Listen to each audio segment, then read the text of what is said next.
Hello!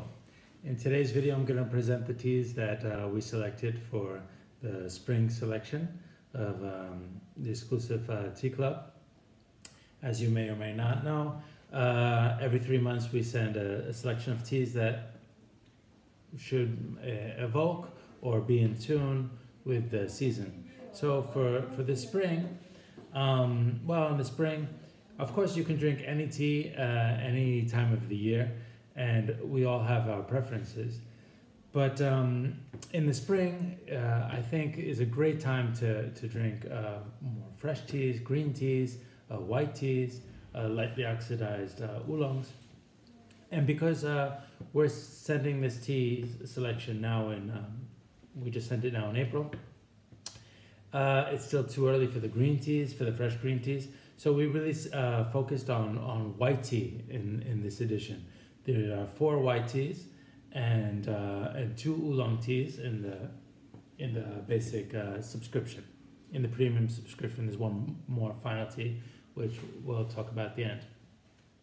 So first tea we're gonna talk about is this fantastic tea. I'll show you up close. You can see it's very dark, right? More oxidized. I'm just gonna add a little bit. I've been brewing this tea already, as I just did this video in Spanish, but I'm gonna add a little bit fresh leaves to this shiwaridashi. Well, this first tea is Ruby 18 white tea. So you might have heard of Ruby 18. It's a Taiwanese varietal. The number 18 is the number. It is often called a red jade or ruby. And it was a varietal that was specifically designed, like in laboratory, designed to produce a hongcha, a red tea, that it was remarkable, yeah, different, unique. And the note that is, its characteristic note, is a very fresh peppermint type of mentholated, very fresh tea that is unlike anything. And well, what I find so fascinating about this tea, to select it for you guys, is that it's processed as a white tea. So that's very unique. So if you already know the hongcha, it's a great opportunity for learning about this varietal in a different way of producing it. And if you don't know it already, you probably want to try the hongcha version, because it's similar to this, of course, but with a lot more oxidation. So immediately, as soon as you add the water, you'll find that mentholated freshness. It just rises up, and I love it. I love it, and I love that it's present, so present in the white tea as well.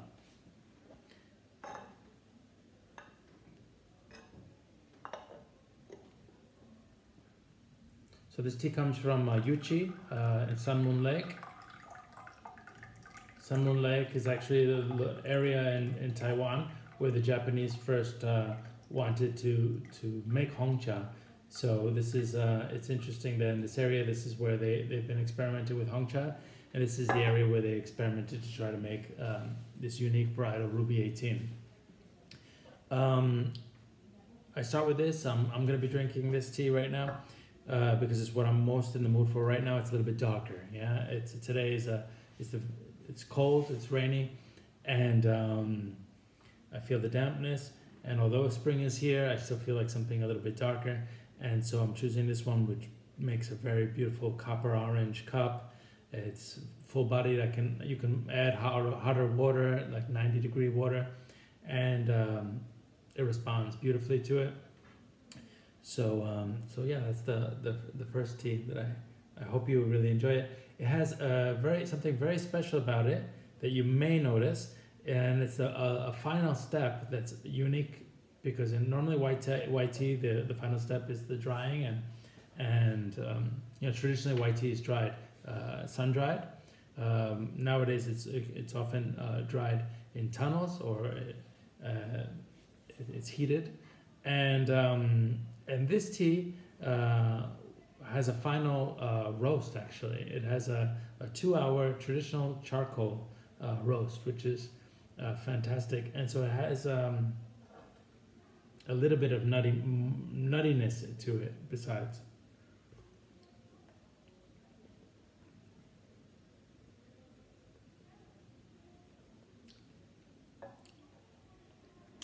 Very fresh in the mouth. This mentholated aspect. If you like ruby hongcha, you're gonna love this. So the next tea I want to introduce is this other white tea. Now, as you can see, this is a silver needles tea. Yeah, silver buds, all silver buds. To make 1 kilo of this tea, you need 50 to 60 kilos of fresh tea. Well, first of all, you should understand that when you pick the leaves, you're going to lose at least 25% of that to water evaporation in the production process. But from 50 to 60 to 1, it's much more than the 25%, and that's because of the selection. Yeah, the selecting only the buds. Buds are very light besides. So imagine how much work this has in it to pick individually. This is it's hand picked. It's not hand separated, but it's just fantastic. You can see all the silver hairs. The silver hair, you may know or may not, it's a protection for insects who may want to eat the tender shoot, the bud, and so apparently the insects don't like to be climbing on these little hairs that cover the leaves. I can only imagine how it makes them feel. I can imagine little insects feeling squirmish of these little, maybe ticklish even, who knows what those little fine hairs do to them, but they leave the bud alone, and that's great. So it's a natural insecticide. This comes from Ilam, Nepal, so it's very unique. When we drink silver needles, you might have had like silver needles from China, from Fujian, which is the origin of that tea. But of course, as a tea, it can be processed elsewhere, and here you really taste the terroir, the Darjeeling terroir. It's not Darjeeling, it's Nepal, it's Ilam, but it's so close. It's Himalaya, it's about 1,500 meters, fresh air, and the buds are smaller and thinner than they are in China. And so it's a completely different tea in its appearance and its aroma. It's more typical, will remind you of a Darjeeling, a first flush Darjeeling, very spring, floral. And the taste is a little bit more brisk than a Chinese authentic silver needles, and I love it. It's a tea that we haven't offered in the tea house for many years, for one reason or another, and it's never because it's not an excellent tea. So I'm really happy to share it with you. This one's from Arya Tara.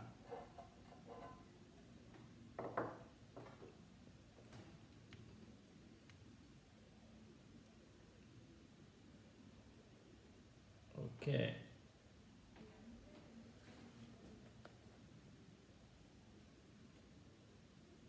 What beautiful leaves, huh? This tea is a competition winner from Taiwan. It's Chin Chin varietal, which is like tender heart or green heart. And you might see that it might remind you of Oriental Beauty. It's got like the five colors. You know, the silver, the white, the green, the brown, the darker black, and impeccable presentation of the leaves. It's just fantastic. There was only 10 kilos of this tea made. Of course, it's a production for competition. It won. It's actually a tea that we offered at Chai Chai, I don't know, maybe 5 years ago. So it's not the first time that we're offering it, but of course it's the first time in the club that we're offering it. And it's sweet, it's light, it's floral, it's honey-like, it's beautiful in every way, and I'm very happy for you guys to discover it.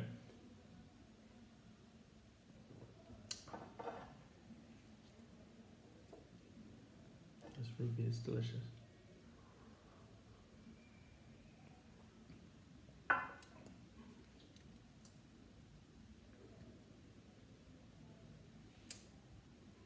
So this tea has a similar appearance. It's kind of like Bai Mudan, a nice tippy Bai Mudan appearance, but the leaves are more brownish. The bigger leaves are more brownish.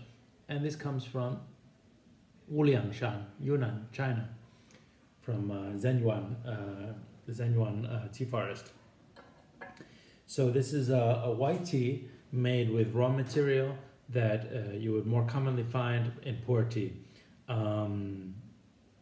Especially with such buds and nice big leaves and nice buds, long buds, it more be like in a shangpur, yeah, in a green young raw shangpur.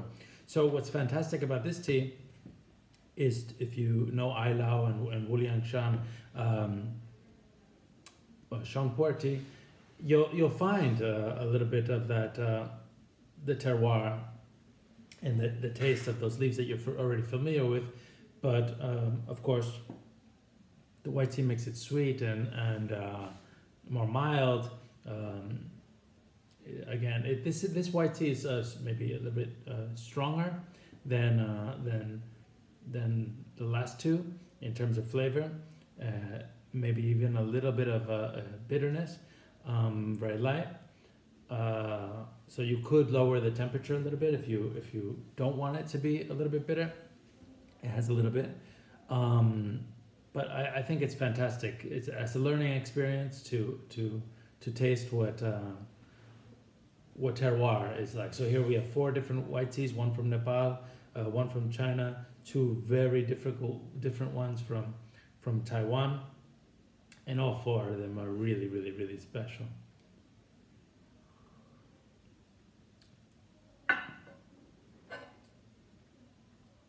Okay, I'm going to put this aside, and the next one I'm going to be serving myself as bowl tea. I'll turn up the water temperature. So yeah, we've already introduced the 4 white teas, and now the 2 oolong teas.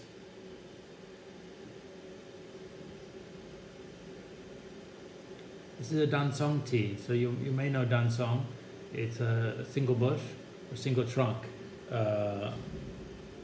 oolong, and as I said before, I already did this video in Spanish, so I already put some leaves here, nice big ones. You can see how nice and big they are here. Nice and big they are here. So it's a wonderful tea to brew as bowl tea. Of course, it's oolong, and you can brew it gong fu. It's fantastic, short steepings, but I decided to do it like this as I'm talking and brewing gong fu while talking. It doesn't jive. So, so what tea is this? It's a dansong tea, which means it's from Guangdong. It's from Pinkang To. I don't know the correct pronunciation of that, Pinkang To. It is in Guangdong, where all dansong teas are from. And this one is the varietal Yashi Xiang. Yashi Xiang is quite funny in the Western world, maybe in China too, because it means duck poop fragrance. So personally, I'm not familiar with duck poop fragrance, and you know, often Chinese teas have beautiful romantic names, and this one doesn't. It's not as evocative, but it obviously makes people curious, because I've offered it many times here at Chai Chai, and people see duck poop fragrance and they immediately want to know what's that about, and did I give it that name? And of course I didn't give it that name. That name, there you can look on internet and you'll find different stories, origin stories of why it has that name. The one that I like the most and that I find most believable is that, so first of all, they're called single bush trees, right? It's single bush teas, tea trees. So that means that these teas are all, originally each tree had its name. And that name was a poetic name, based on the fragrance that it evoked. And that's the tradition over there. A tradition held till today, where now you find these tea trees with these names, and they should all be descendants of the original ones, taken by grafting and cloning. So you can find a lot of duck poop dansong tea, and it's not all from the same tree anymore. Yeah, they're all supposedly the descendants. They should be the descendants. Anyway, the legend says that the owner of this tree, he knew it was something special. It was remarkable compared to his other trees, and that he gave it this awkward name to ward off curious people or people who might want to, grab a little bit and take some to plant it themselves. So to ward off people, he put it a name, leave the tree in peace. Nobody's gonna bother it if it's called duck shit. And this was his fantastic tea. And it really is fantastic. But this particular duck shit aroma, oolong, is different than the ones you may have encountered here at Chai Chai or elsewhere. It's very rare. Its production technique is different. It's not like normal dansongs or roasted. It has a very special production technique that makes the aroma very floral, very, very, very aromatic, and this production technique is called choshi. And basically what it involves is, as soon as the leaves are harvested, before they're withered, they're pan fried briefly, rolled a little bit, and then they are dehydrated. And it's this dehydration that this process that's unique to it and will make this dansong different from all other dansongs, which normally you even have a final roast, which can be greater or lighter, but there's a roast. And here you just gain like this bright green floral oolong that is perfect for the spring. And I love it. It's very sweet and floral and light. And I feel like this type of tea, the best time to drink it is now in spring, especially a nice sunny day. It's amazing. Or in the summer.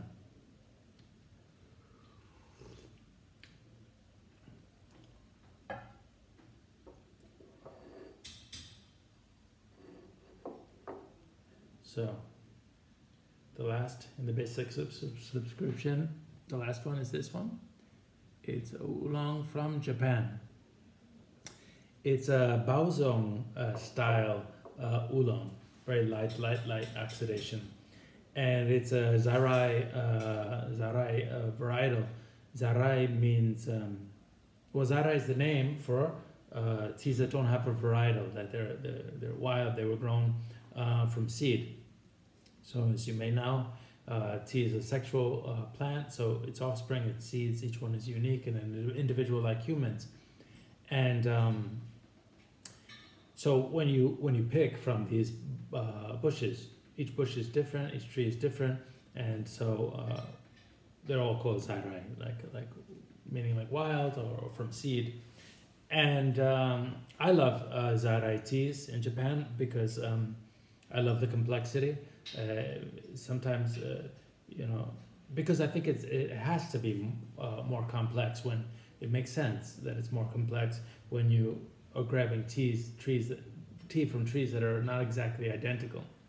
So, you know, I understand why modern farmers like to have all the same tea trees. I'm not a farmer, so I can't say that it's wrong what they're doing really, but I like that I like what teas grown from seed,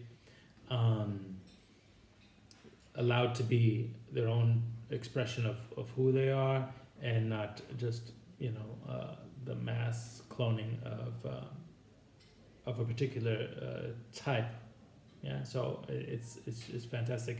It's very floral also. Like it seems almost like it has jasmine. That's how potent it is.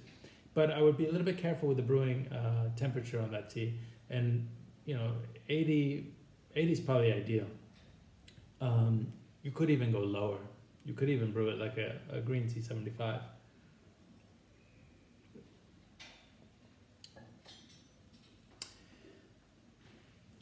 And the final tea, this one was only for the subscription, the premium subscription. It's a Hong Cha. It's a Hong Cha from the winter of 2020, and it's Chin Chin. It's also a Tender Heart. We sent out a tin, sealed, from the competition. It's a excellent award winner. It's a high mountain red tea from Taiwan, and it's made by Mr. Kuo, which this tea is doubly fantastic because it's not